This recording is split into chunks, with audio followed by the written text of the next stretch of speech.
All right, so I'm in the backyard, and there's a tree between the properties.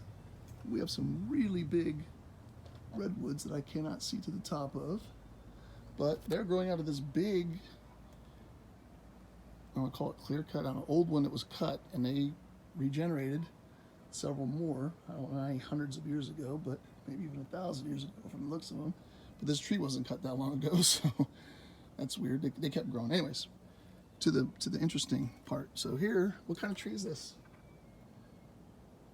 We have a tree that you can see has some animal markings down there. Something's been either scuffing the ground or picking around the ground.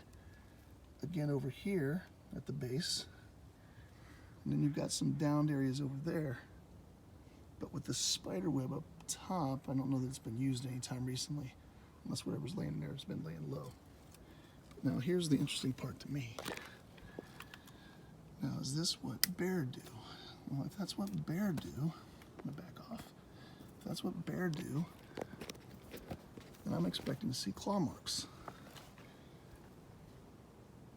I don't know what kind of a critter would do that. Now this is low. I'm standing up on a stump right now, so this is probably 5-6 feet high. But then as you continue up the tree, you see that it's done it again. Kind of wrapped it around there.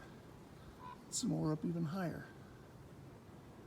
Now, this could be a small animal, because I'm seeing little branches that I'm not sure how it would get around without breaking if it was a larger animal.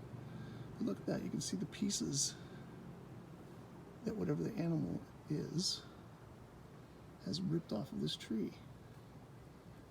And they haven't gone all the way down to the cambium, so I don't think that they're doing this to get to something to eat or drink or taste the sweet. But again, look, I mean, with the wind and everything, you can still see that those pieces are laying on the tree from whatever's doing this. So whatever's doing this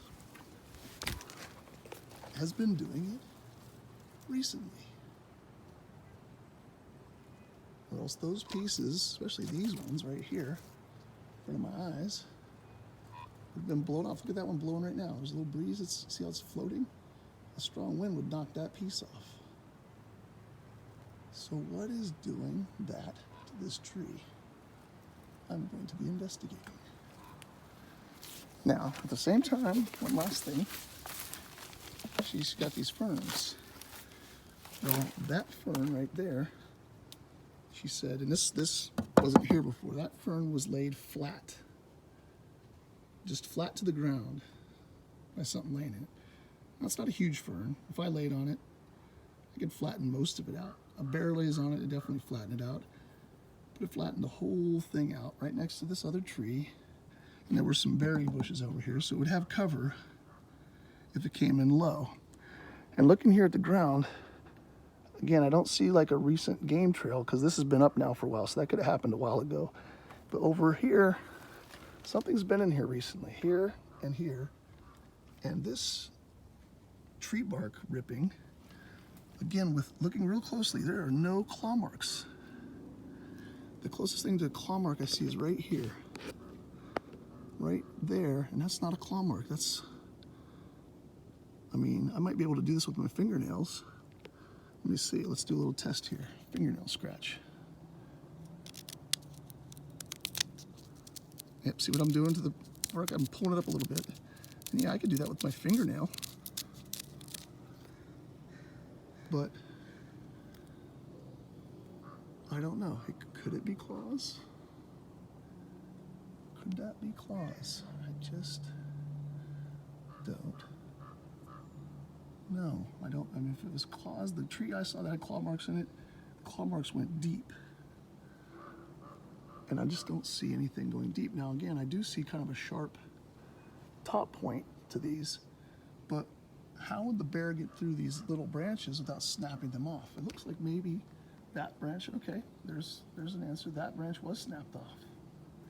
So maybe it turned the corner here, went in through those branches over here to the right. But as I look up there, the branches get a little bit bigger, so it could have moved around those. But this thing couldn't have been very big. Whatever's doing this, not very big. I'm gonna smell this and see if something was rubbing its scent on here. Well, if it is, my nose can't detect it. All right, I'm gonna leave that for now and check out something else in the yard because I think there might be a little bit of a highway going through here. To be continued. I'm gonna back off so you can see a full shot of the overall tree. And again, get an idea of the height of the trees right here. All the way up, but notice again, I don't really see any other spots. I mean, this bark here you can easily rip off. And none of that's ripped off. Whatever's going on over there is recent, and I don't know what's doing it. Low, high, and then even higher up in that tree. Back off so you get a real idea of how big these trees are. I'm backing over into her yard now, and again, you can see there's a neighbor's house right there. But, I mean, again, house, 1.5 story house there for scale, you know, 3 or more story trees. And that one that we're looking at is the one right in there